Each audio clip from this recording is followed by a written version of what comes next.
The year of moving, the year of getting up, getting out, and getting something. That's how you grow.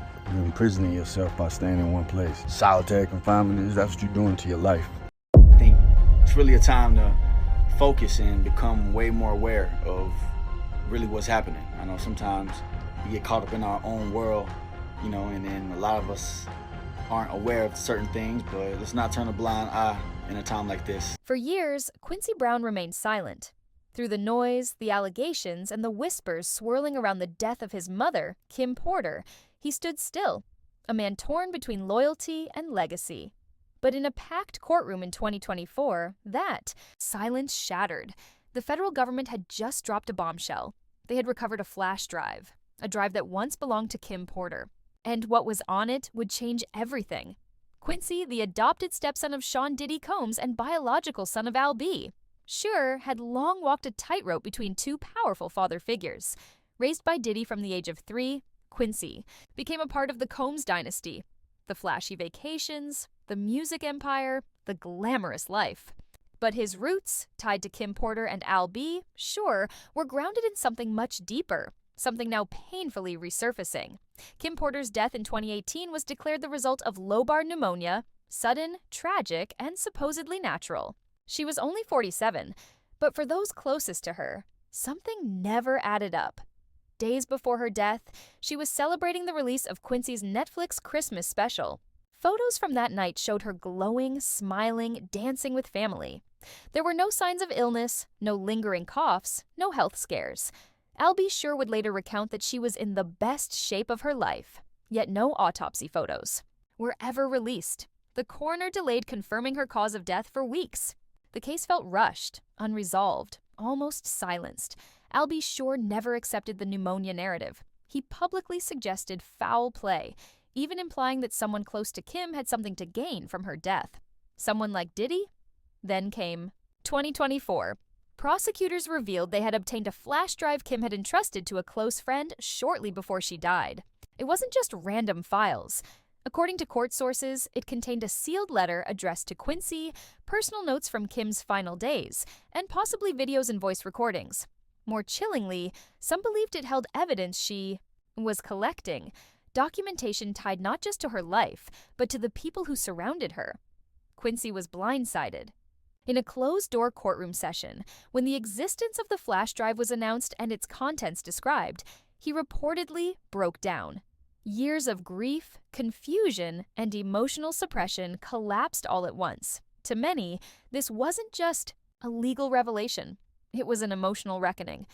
The tension between Quincy and Al B. Sure was already complicated. On the anniversary of Kim's death, Quincy posted a tribute on social media, a childhood photo of him and his mother. No mention of Al, just Kim. Meanwhile, Al had been trying to reconnect. He posted a heartfelt message inviting Quincy to come home, assuring him the door would always be open. But Quincy didn't respond. Instead, he leaned deeper into his connection with Diddy. In October 2024, amidst swirling allegations and the fallout from Diddy's legal troubles, Quincy posted a vlog. It featured Diddy's other children, joyful family moments, travel clips, and even Diddy himself, shirtless, flipping pancakes in the kitchen. The internet was outraged. Commenters called Quincy tone-deaf, accused him of ignoring the reality around him. "Read the room," they said. How could he promote family bonding while his adoptive father was under federal investigation for trafficking? And other charges? As if things couldn't get more chaotic, Quincy and his brothers, Christian and Justin, nearly got into a physical altercation with Ray J at a Halloween party. Sources said it was over comments Ray J made about Diddy's. Arrest, chest bumps, shouting, almost punches. Chris Brown had to step in and break it up. That kind of loyalty raised eyebrows. Even after the FBI raided Diddy's homes, even after Cassie filed a lawsuit accusing him of abuse, even after an old video resurfaced showing Diddy assaulting Cassie in a hotel hallway, Quincy still hadn't turned away. And yet, his mother had tried to warn him. According to Al B. Sure, Kim had often cautioned him to be wary of Diddy. She feared something, though the full extent of it remained unclear. Then, in September 2024, a mysterious book titled Kim's Lost Words popped up on Amazon. Allegedly written from beyond the grave, the memoir claimed to be composed from words Kim left behind. Al B. Sure immediately called it out as fake. He said her laptops, phones, and other devices had been stolen shortly after her death.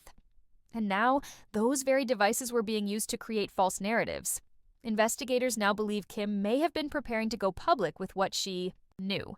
She had reportedly told a friend that she felt she was being watched, that her phone had been hacked, that she was scared.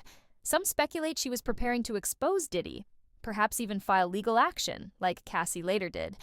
If that's true, her death wasn't just untimely, it was conveniently timed. The FBI confirmed the authenticity of the flash drive. The file's metadata matched Kim's devices. The timestamps aligned with her final days. And most damning of all, the youth's handwritten letter to Quincy was verified as hers. These weren't fabrications. This was Kim, speaking from beyond the grave. For real this time. The courtroom energy shifted dramatically. Diddy's legal team scrambled to discredit the flash drive, claiming it was forged. But the forensic evidence spoke louder than any. Denial.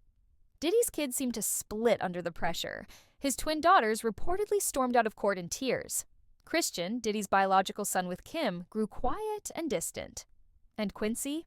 He remained physically by Diddy's side. But mentally, the cracks were beginning to show. Albie sure told Fox 5 that he was ready to testify. He believes Kim was murdered. He believes Diddy tried to ruin him, even put a bounty on his head. And if called to the stand, he says he will not hold back. Absolutely I am, he declared when asked if he would testify. Meanwhile, federal investigators suspect more evidence could be out there. More backups of Kim's files, more voices ready to come forward. Some even believe Kim was the original whistleblower in a developing RICO case against Diddy, but was silenced before she could speak. Now all eyes are on Quincy. He lived with Kim. He lived with Diddy. He knows things no one else does. If he speaks, truly speaks, it could tear the entire empire apart. That sealed letter might have been the moment he realized he was kept in the dark. A pawn. Protected, yes, but also used. And so, the courtroom battle rages on. The flash drive is now official evidence. The FBI is reopening the investigation into Kim Porter's death. And the world waits, not just for verdicts or legal motions, but for Quincy Brown to make a choice. Does he stand with the man who raised him, or with the mother who tried to warn him?